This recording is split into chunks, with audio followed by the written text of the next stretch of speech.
श्री स्वामी समर्थ मंडळी, स्वागत आहे तुमचं आपल्या चॅनलवरती.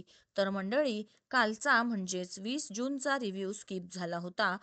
काही कारणास्तव येऊ शकला नाही, ज्यामध्ये असं दाखवलं गेलं होतं की जानकी आणि अवंतिकाने थेट पोलिसांना जाऊन राहुलबद्दल सगळं सांगितलेलं असतं आणि चौकशीसाठी आता पोलिसांनी राहुलला ताब्यात घेतलेलं असतं.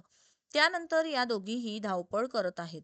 अवंतिका धावपळ करते, त्यामुळे सौमित्र तिच्यावर प्रचंड भडकलेला असतो आणि या सगळ्याचा दोष तो जानकीलाच देत असतो. तर आता आजच्या 21 जूनच्या एपिसोडमध्ये जानकीला सौमित्रचं बोलणं आठवत असतं की कशा प्रकारे जर अवंतिकाला काही झालं किंवा बाळाला काही झालं तर सर्वस्वी जानकी वहिनी जबाबदार राहणार आणि तिला वाईट वाटत असतं. तेव्हाच अवंतिका म्हणते की वहिनी, सौमित्र कधी कधी खरंच खूप विचित्र वागतो, त्याच्या वतीने मी माफी मागते. जानकी तिला समजावते की नाही ग, खरं तर भाऊजींचं कुठेच काही चुकत नाहीये. आता इतक्यात अवंतिकाला डॉक्टरांचा कॉल येतो. आता अवंतिका म्हणते की हो, आलोच आम्ही. ती फोन कट करते आणि जानकीला सांगते की डॉक्टरांचा फोन होता. विक्रांत भाऊजींच्या पोस्टमॉर्टमचे रिपोर्ट आलेत. मी त्यांना सांगितलं होतं की रिपोर्ट आल्या आल्या कॉल करा. वहिनी, आपल्याला तिथे जायला हवं. जानकी होकार देते आणि दोघीही तातडीने आता सिटी हॉस्पिटलला पोहोचतात. तिथे गेल्यानंतर डॉक्टर सांगतात की विक्रांतचा खून साधारण 12 ते 15 दिवसांआधी झालेला असावा. एका जोरदार शस्त्राने डोक्यात मारलंय, त्यामुळे त्यांचा मृत्यू झालाय. हे ऐकून जानकी आणि अवंतिकाला मोठाच धक्का बसतो. अवंतिका विचारते की डॉक्टर, मर्डर वेपन काय असू शकतं, काही अंदाज आहे का? तेव्हा डॉक्टर सांगतात की एखाद्या हातोड्याने वार केलेला असावा, कारण शरीरावर इतरत्र काहीही जखमा नाहीयेत. म्हणूनच एखाद्याने शांत डोक्याने हा खून केलेला असावा. ते ऐकून अवंतिका म्हणते की थँक्यू डॉक्टर. तर डॉक्टर सांगतात की पीएमचे रिपोर्ट आलेत, तुम्ही आता बॉडी क्लेम करू शकता. पेपरवर्क तुम्ही कंप्लीट करा. अवंतिका होकार देते आणि दोघीही जात असतात. जानकीच्या डोक्यात मात्र आता तेच विचार सुरू असतात की विक्रांत भाऊजींचा खून कोणीतरी शांत डोक्याने केलाय, एखाद्या हातोड्याने डोक्यात वार केलाय आणि आता ती स्तब्ध झालेली असते. त्यानंतर इथे पोलीस स्टेशनमध्ये आता हा राहुल घाबरूनच बसलेला असतो. इन्स्पेक्टर तिकडे येतात आणि त्याला म्हणतात की मी तुला थेट प्रश्न विचारतोय, तू विक्रांतचा खून का केलास हे बघ, खरं काय ते सांग आणि स्वतःही मोकळा हो, आम्हालाही मोकळं कर. तेव्हा राहुल मात्र त्याने काही केलंच नाहीये हेच पुन्हा पुन्हा सांगत असतो. तर पोलीस त्याला विचारत असतात की ज्या शस्त्राने तो विक्रांतला मारलंय ते कुठे लपवलंय सांग, तुझ्याकडेच विक्रांतला मारण्याचा मोटिव्ह होता. तेव्हा हा राहुल सांगतो की अहो, विक्रांत चांगला माणूस होता, त्याचे आणि माझे चांगले संबंध होते, आम्ही एकत्र काम करत होतो, म्हणून मी त्याला मारले असं असू शकत नाही ना. तेव्हा पोलीस म्हणतात की तू त्याच्या बायकोसोबत तुझे अफेअर होतं, का मारलंय तू त्याला सांग, तूच त्याला मारलंय ना. तेव्हा राहुल जरासा गप्पच होतो आणि मी त्याला मारलं नाहीये असं म्हणत आता तो काहीसा विचार करतो. त्याच वेळेस इकडे जेव्हा आता जानकी व अवंतिका घरी पोचतात, शर्वरी रडतच बसलेली असते. तर जानकी ऋषिकेशला सांगते की विक्रांत भाऊजींच्या पीएमचे रिपोर्ट आलेत, आधीच ते या जगात नाही आहेत हे आपल्याला कळायला खूपच उशीर झालाय, त्यामुळे आता त्यांच्या अंत्यक्रियेला आणखी उशीर व्हायला नको. हे ऐकताच शरू व सुमित्रा रडू लागतात. तर ऋषिकेश म्हणतो ठीक आहे, मी लगेच स्मशानात फोन करतो आणि हॉस्पिटलला जाऊन बॉडी ताब्यात घेतो, पेपरवर्क कंप्लीट करतो. तो आता सर्वच जण दुःखात असतात आणि इतक्यात पोलीस घरी येतात. सौमित्र विचारतो की काय झालंय. तर पोलिसांना आता रणदिव्यांच्या घराची झडती घ्यायची असते. पोलिसांकडे सर्च वॉरंट देखील असतं.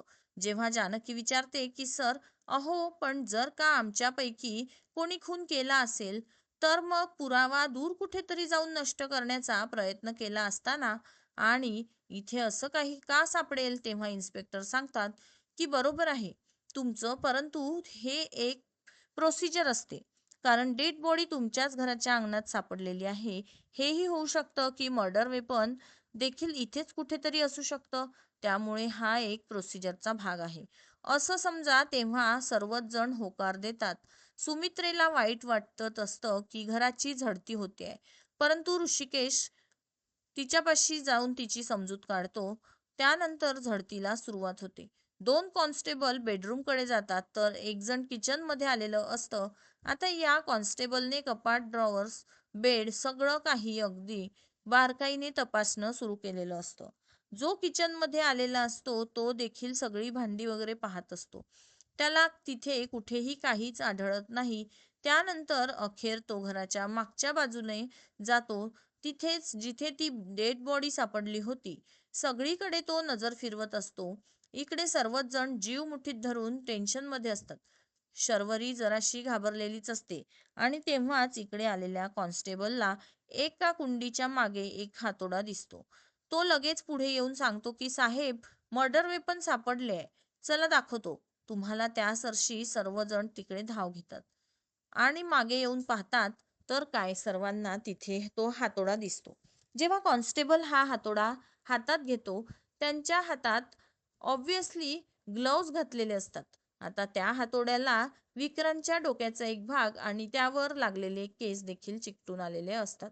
म्हणजे वार इतक्या जोराने, तीव्रतेने केलेला असतो. आता हे पाहता क्षणी शर्वरी तर ढसाढसा रडायला लागते. ते, आई हे सगळं काय झालंय ग? किती निर्दयीपणे मारलंय ग? हे सगळं असतं. माझ्याच बाबतीत का असं होतंय? म्हणत ती खूपच रडत असते. जानकी म्हणते की शर्वरी वंश, अहो सावरा स्वतःला. तर ते इन्स्पेक्टर म्हणतात की हे बघा किती निर्दयीपणे मारलंय. हे असे केसेस जेव्हा आम्ही बघतो ना, तेव्हा असं जाणवतं की जगात माणुसकीच संपली आहे. हे बघून हेच जाणवतंय की ज्याने कोणी हा खून केलाय त्याने एकदा दोनदा नाही तर वारंवार घाव घातलेत. अगदी जिव्हारी लागतील असं हे सगळं ऐकताना देखील सर्वांना खूपच त्रास होत असतो.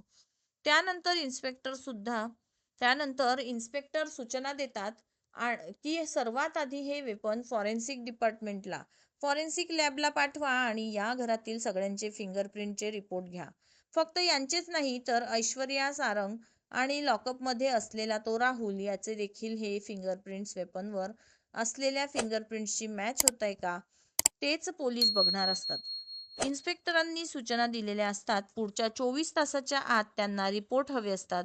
आता दिलेल्या सूचनेप्रमाणे काहीच वेळात इकडे लॉकअपमध्ये असलेल्या ऐश्वर्या आणि सारंगकडे 2 कॉन्स्टेबल येतात. एक जण ऐश्वर्याला म्हणतो की मॅडम, तुमच्या हाताचे ठसे हवे आहेत. ऐश्वर्या पुढे येते आणि प्रश्न करते की का, आज असं अचानक ठसे का घेताय? काही लीड वगैरे मिळालाय का? तो कॉन्स्टेबल म्हणतो की हो, आधी तुम्ही ठसे द्या, मग सांगतो. इकडे सारंगलाही तेच बोलण्यात येतं. ऐश्वर्या आणि सारंग आपापल्या दोन्ही हातांचे ठसे तिथे उमटवत असतात. त्यानंतर ऐश्वर्या विचारते की आता तरी सांगा काय झाले आहे. तेव्हाच ते कॉन्स्टेबल सांगतात की मर्डर वेपन सापडलाय. सारंग बोलतो की कुठे? तेव्हा तो कॉन्स्टेबल सांगतो की तुमच्याच घराच्या मागच्या अंगणात. सारंग आणि ऐश्वर्याला धक्का बसलेला असतो. तर त्यानंतर ऐश्वर्या मात्र खुश होते. ती म्हणते की आता तरी खरा गुन्हेगार कोण आहे तो पकडला जाईल. आणि सारंग, तुम्हाला जरी पटत नसलं ना, तरी माझी मात्र खात्री आहे, शर्वरीनेच हे सगळं केलं असणार आहे.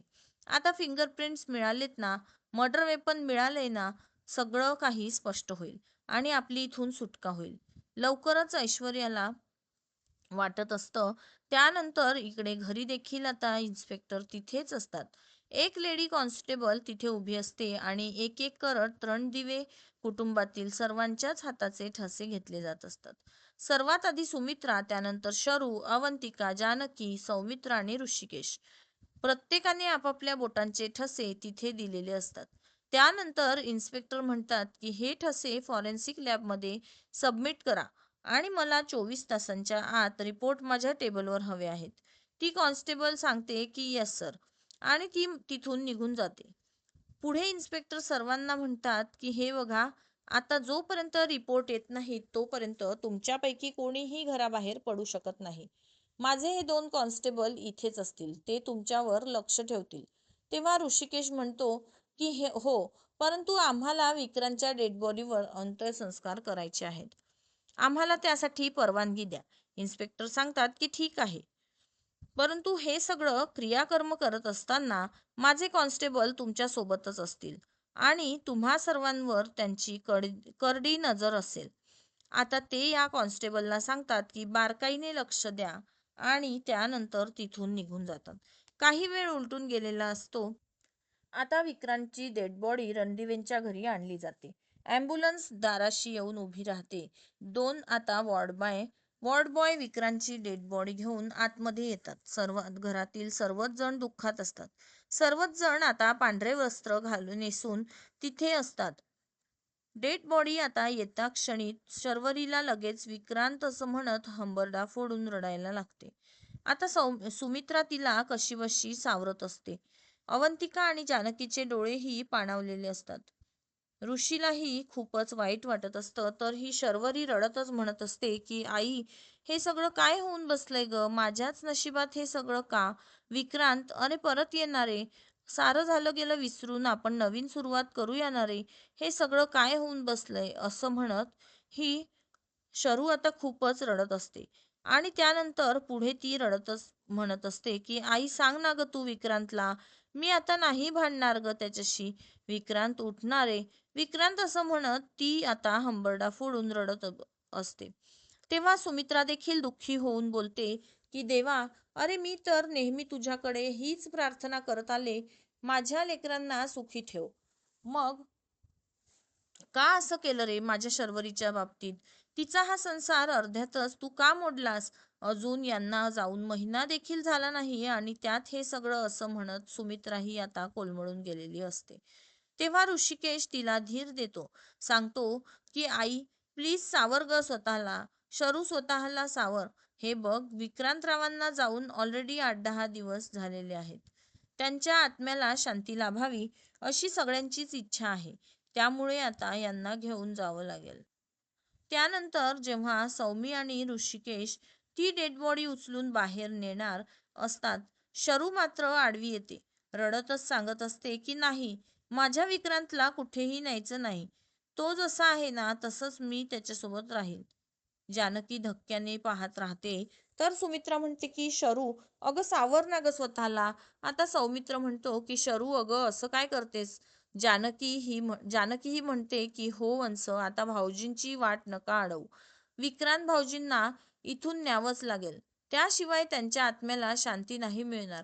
शरू खूपच रडत असते. त्यानंतर जेव्हा ती डेड बॉडी उचलून नेत असतात, सर्वच जणांनी तिला अडवून ठेवलेलं असतं. शरू मात्र आता रागा करत म्हणत असते की विक्रांत अरे नको ना रे जाऊस. ए विक्रांत असं म्हणत ती आता खूपच रडत असते. आणि त्यानंतर अचानकपणे शर्वरीला भोवळ येते. जानकी घाईघाईने तिच्यासाठी पाणी आणते. शरू आता थोडीशी भानावर आलेली असते. इतक्यात बाहेर असलेले सर्व लोक राम नाम सत्य है असं म्हणत स्मशानाकडे निघालेले असतात. इकडे हे सगळं कानावर पडून शरू मात्र खूप त्रागा करत असते.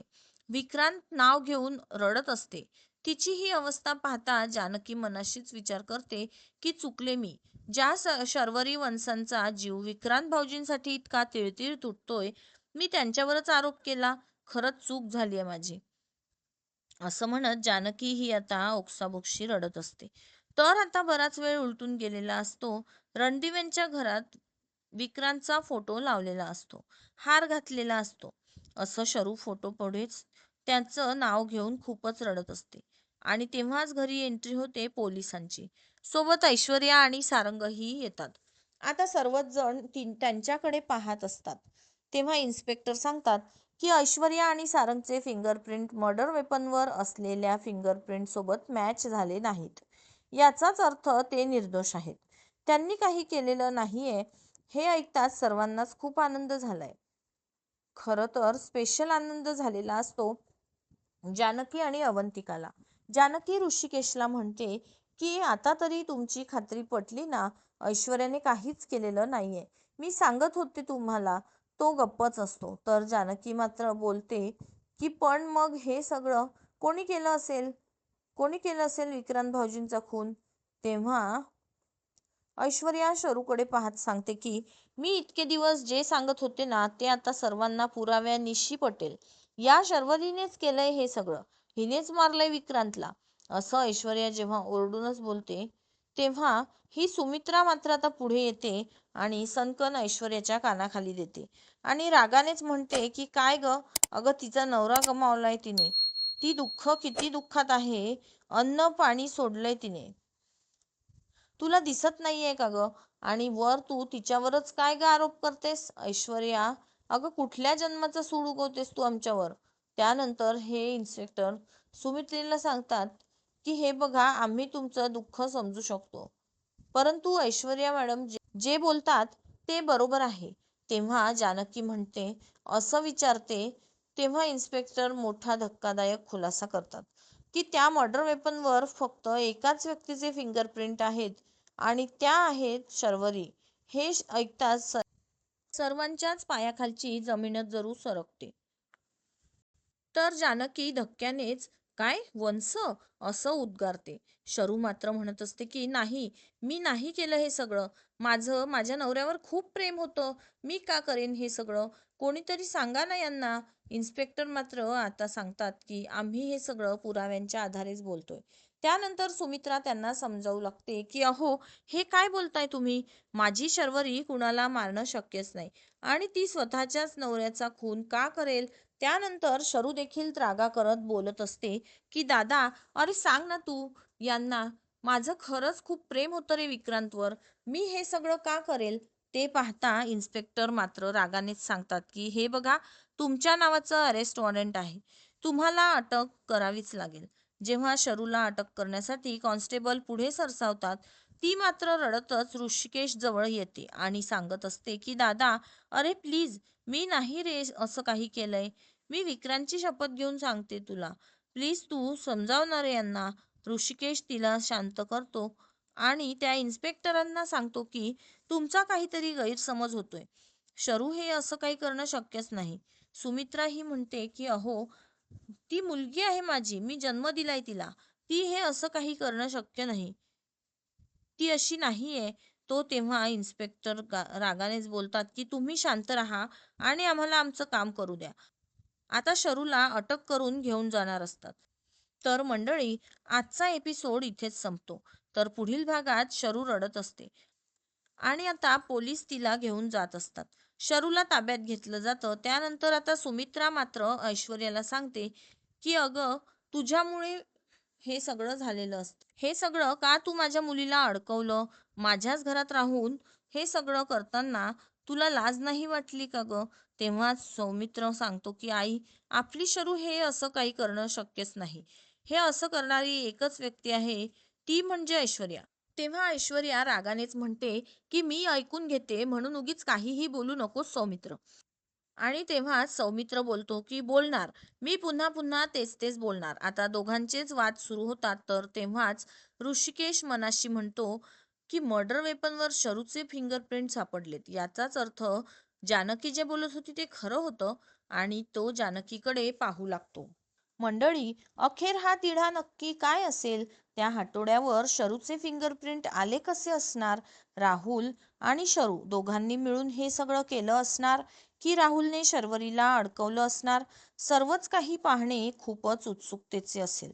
अशाच नवनवीन अपडेट्स जाणून घेण्यासाठी आपल्या मराठी सिरियल घर या यूट्यूब चॅनलला लाईक, शेअर आणि सबस्क्राईब करायला विसरू नका. भेटूया लवकरच पुढील व्हिडिओमध्ये. तोपर्यंत सगळ्यांनी काळजी घ्या आणि सगळ्यांना श्री स्वामी समर्थ.